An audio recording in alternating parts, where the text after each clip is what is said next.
My name is Alina Mercer. I'm 34. Last month, my mother looked straight at me and said, "Your sister gets sick every time she sees your face. Pack your things tonight." I didn't argue. I didn't cry.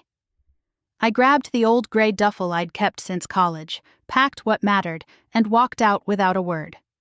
My father stood in the hallway as I passed him, one hand resting on the doorframe, eyes lowered like the floor had something worth studying.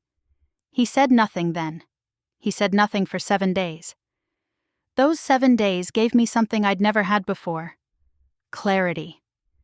But the night it happened started like every other Thursday. I stood at the kitchen sink, warm water running over a casserole dish, the smell of garlic bread still hanging in the air. The TV murmured softly in the living room. Everything felt normal, controlled, familiar. Except my sister, Lila, had been locked in our mother's bedroom for over an hour. I could hear her through the wall, her voice rising, breaking, softening again. My mother's tone was calm, practiced, the way she spoke when she was absorbing someone else's crisis. I dried my hands, folded the towel out of habit, and set it down. That's when the door opened. My mother stepped out first. Her face wasn't angry. It was settled. Final. "Your sister says she gets sick every time she sees your face." She said it flat, like it was a diagnosis. "I need you to pack your things tonight."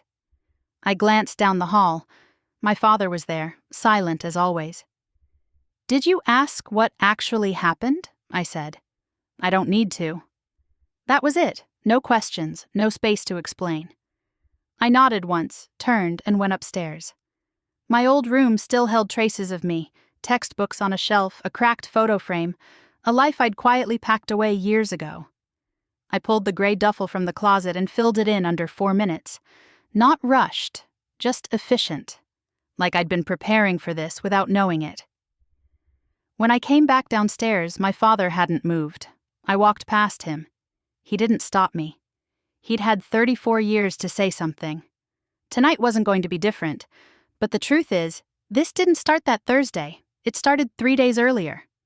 I was sitting at the dining table with my laptop, helping my dad reconcile his bank statement, something I did every month because numbers made him nervous. That's when I saw it, charge after charge, 14 in total, $4,200 spread across 3 weeks, boutique clothing sites, skincare subscriptions, a luxury handbag reseller, not a single business expense.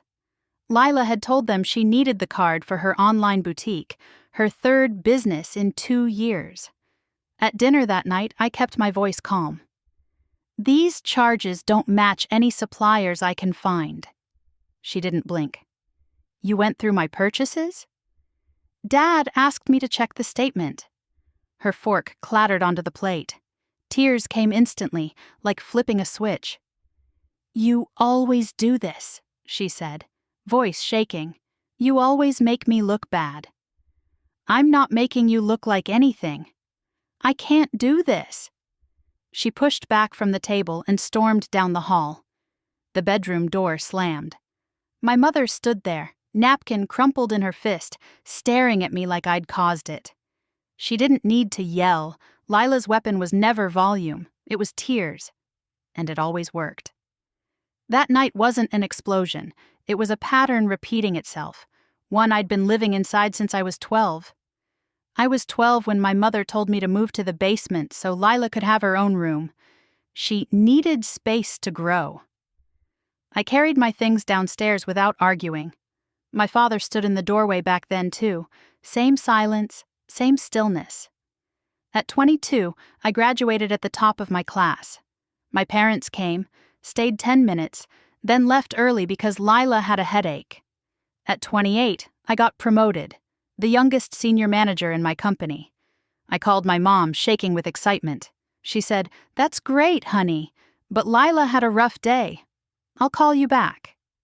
She never did. Every milestone of mine shrank the moment it entered that house. Every crisis of hers expanded until it filled the room. And I kept showing up. I kept believing that if I just did enough, they'd finally see me. That was the lie. So when my mother told me to leave, I wasn't angry. I was done. 7 days passed without a word from any of them. Then, on the 7th day, my phone lit up. Dad, Mom, Lila. I let it ring, not out of spite, out of understanding. Because I finally saw the system clearly. Lila wasn't fragile, she was protected. My mother needed someone to rescue, and Lila gave her that purpose. And me? I was the opposite. I didn't need saving, so I became the one who absorbed everything instead. Be strong, they always said. What they meant was, be silent. That night, sitting in my quiet apartment, I rested a hand on my stomach. 10 weeks. A life growing inside me. One I hadn't told anyone about except the man sitting across from me, watching quietly, waiting. And in that moment, I made a decision. My child would never have to earn their place in my love. I picked up my phone, turned it off, and set it face down. For the first time in my life, I chose not to go back. Not to fix things, not to smooth them over, not to play my part. I chose something else. I chose to end the pattern. And for the first time, that felt like enough.